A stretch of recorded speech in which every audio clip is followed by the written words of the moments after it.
जिंदगी भर बस मुझे ठोकर ही मिली। मैं मुंबई का रहने वाला एक मामूली सा लड़का था। मैं एक गरीब परिवार से ताल्लुक़ रखता था।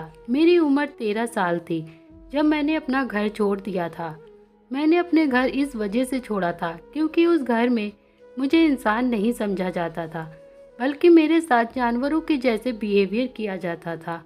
बचपन से लेकर अब तक मैंने अपने माता पिता का प्यार नहीं पाया था। मेरे माता पिता मुझे बचपन से ही छोड़कर चले गए थे। मेरे पिता 3 भाई थे, जबकि मेरे पिता के छोटे भाई यानी मेरे चाचा, उनके पास कोई औलाद नहीं थी। मेरे माता पिता ने मुझे मेरे चाचा चाची के हवाले कर दिया और वे लोग दूसरे शहर चले गए। जब मैं 6 साल का हुआ तो एक ऐसी खबर सुनने को मिली जिसको सुनकर चाचा चाची के पैर जमीन पर नहीं थे। उनके अपनी सगी औलाद आने वाली थी। तभी से ही उन्होंने मुझे प्यार करना कम कर दिया था और जब उनकी अपनी औलाद हो गई तो उन्होंने मुझे घर में भी रखने से मना कर दिया था। किसी कबाड़ी के सामान की तरह मुझे इस्तेमाल कर रहना शुरू कर दिया था। मेरी चाची मुझ पर बहुत जुल्म किया करती थी। अपनी औलाद हो जाने के बाद उन्होंने मेरे ऊपर जुल्म करना शुरू कर दिया था। उनका बर्ताव मेरे साथ अच्छा नहीं रहता था। उन्होंने मुझे छोटी उम्र से ही घर के सारे काम करवाए। हालांकि मैं लड़का था, लेकिन तब भी वे मुझसे नौकरों की तरह इस्तेमाल करती थी। मैं उस घर में नौकर की तरह रहता था। जब मैं 13 साल का हुआ तो मैं इन सब बातों से तंग आ चुका था और अब चाहता था कि मैं यह घर छोड़ के चली जाऊं। चाचा चाची भी चाहते थे कि अब मैं किसी तरह से अपनी सगी माँ बाप के पास चला जाऊं, लेकिन मेरे सगे माँ बाप मुझे अपनाने के लिए तैयार नहीं थे। मेरे चाचा को लगता था अगर मैंने इसको पाल पोस कर जवान कर दिया तो बड़ा होने के बाद यह भी मेरी प्रॉपर्टी में मुझसे हिस्सा मांगने लगेगा, क्योंकि अब सारी दौलत मेरी अपनी औलाद की होनी चाहिए।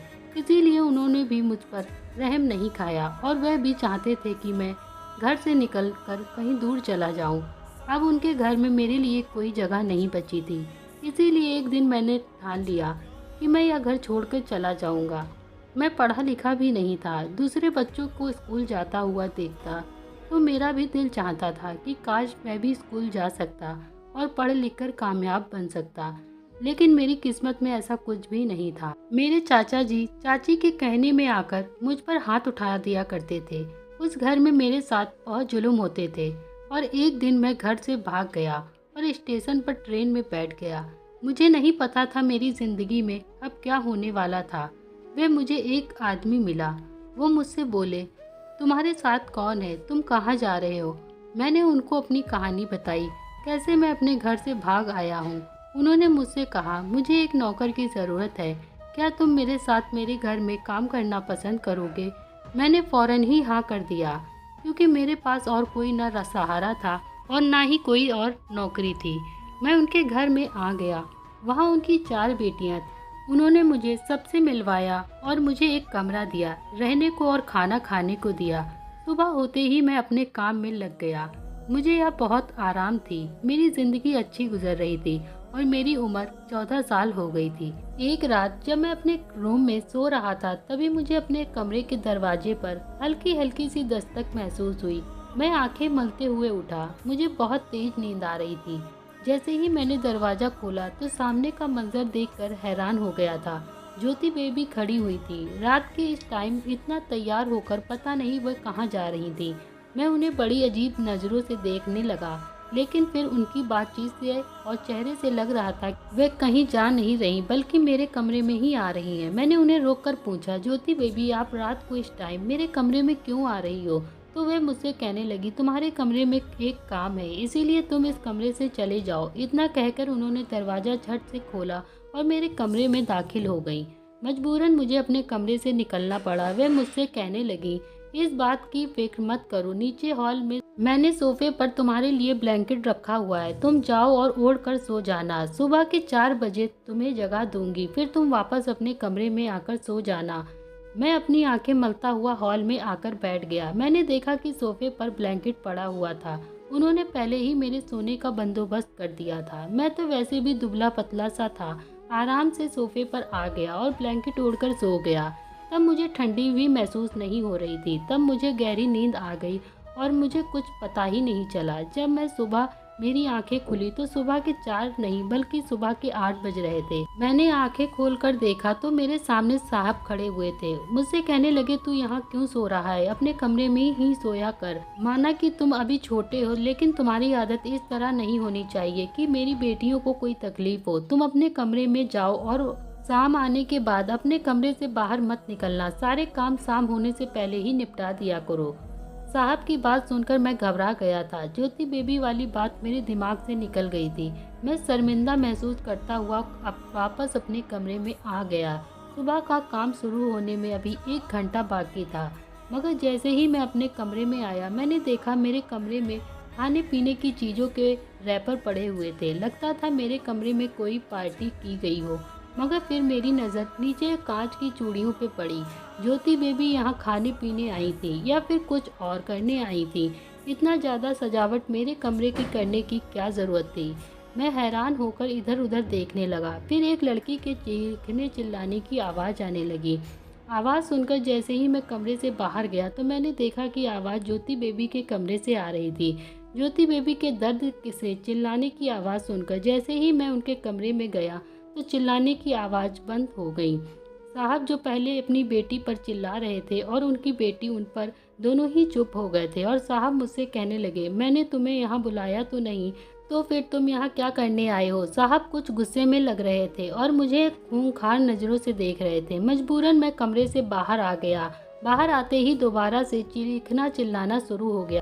बेबी चिल्ला रही थी, पापा मेरे बाल छोड़ दो, मुझे दर्द हो रहा है, ऐसा मत करो। चिल्लाती हुई ज्योति बेबी की आवाज़ सुनकर मुझे डर लग रहा था। न जाने यह सब कुछ क्या हो रहा था। मैं अपनी दिल से सोचने लगा, मैंने कोई कसूर तो नहीं किया, ऐसा तो नहीं अपने कमरे में आकर बैठ गया था क्योंकि साहब ने मुझे आज कोई काम नहीं दिया था। फिर साहब दुकान की चाबी लेकर दुकान पर चले गए। मैं नहीं जानता आज रात को ऐसा क्या हुआ था जिसकी वजह से साहब इतना गुस्सा कर रहे थे। सारा दिन गुजर गया और रात होने से पहले कुछ वक्त ही बाकी था। ज्योति बेबी मेरे कमरे में आई। उनकी आंखें रो रो कर सूज गई थीं।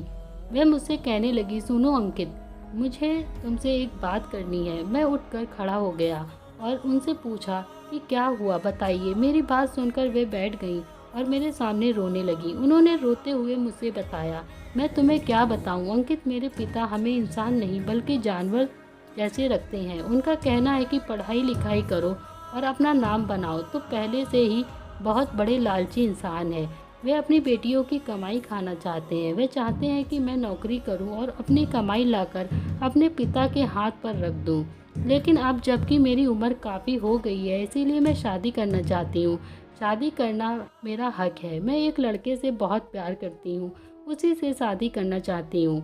कल रात वह लड़का मुझसे मिलने के लिए आया था, जिस पर वे गुस्सा होकर लाल पीले हो गए। उस वक्त उन्होंने नहीं कुछ कहा, लेकिन बाद में शक हो गया और मुझे इतना पीटा, इतना मारा कि मेरा दिल चाहता है कि मैं अपनी जान ले लूं। क्या तुम मेरी मदद करोगे? ज्योति बेबी की बात सुनकर मेरे तो जैसे होश उड़ गए थे। मैंने सोचा इनका पिता इतना अच्छा है और लड़कियों को अपने पिता की कोई अहमियत ही नहीं। रात हुई तो ज्योति बेबी ने गलत कदम उठाने का फैसला कर लिया। अगले दिन रात को मुझसे कहने लगी, जिस टाइम मैं घर की दहलीज पार करूंगी तो तुम गमला उठाकर सामने फेंकना और कहना कि तुमने चोर को देखा था, बाकी की बात बाद में देखेंगे। ज्योति बेबी ने मुझसे यह बात बोली और कहा, अगर मैंने उनका काम या साथ नहीं दिया तो वे अपने पिता से कहकर मुझे बहुत पिटवा देंगी। और वैसे भी मुझे कोई बड़ा काम तो करना नहीं था, बस मुझे गमला फेंकना था। वह मनहूस लम्हे ने तो मेरी ज़िंदगी बर्बाद कर दी। सामने से साहब आ रहे थे। मुझे नहीं पता था कि ज्योति बेबी अपने ही पिता की दुश्मन बनी बैठी थी। मैंने जैसे ही वह गमला मारा तो साहब जमीन पर गिर गए। वे पूरी तरह से तड़पने लगे तो मुझे पछतावा हुआ कि मैंने क्या कर दिया। ज्योति बेबी उधर मौके पर ही पकड़ी गई थी। साहब को तड़पता हुआ देखकर वे अपनी जगह से नहीं हिली। बस फिर क्या था, साहब की जान चली गई और बाद में पुलिस तहकीकात के लिए आ गई थी। पुलिस के सामने सारा रास्ता खुल गया था, मगर फिर हालात की वजह से मुझे भी जेल जाना पड़ा। साहब की बाकी 3 बेटियों को यही लगा यह सब के जिम्मेदार मैं ही हूँ। उन्होंने मुझे पुलिस के हवाले कर दिया और मेरे साथ साथ ज्योति बेबी को भी जेल हो गई, क्योंकि वह भी वहाँ पर मौके पर ही मौजूद खड़ी हुई थी और उन्होंने अपने पिता को बचाने की कोई कोशिश नहीं की थी।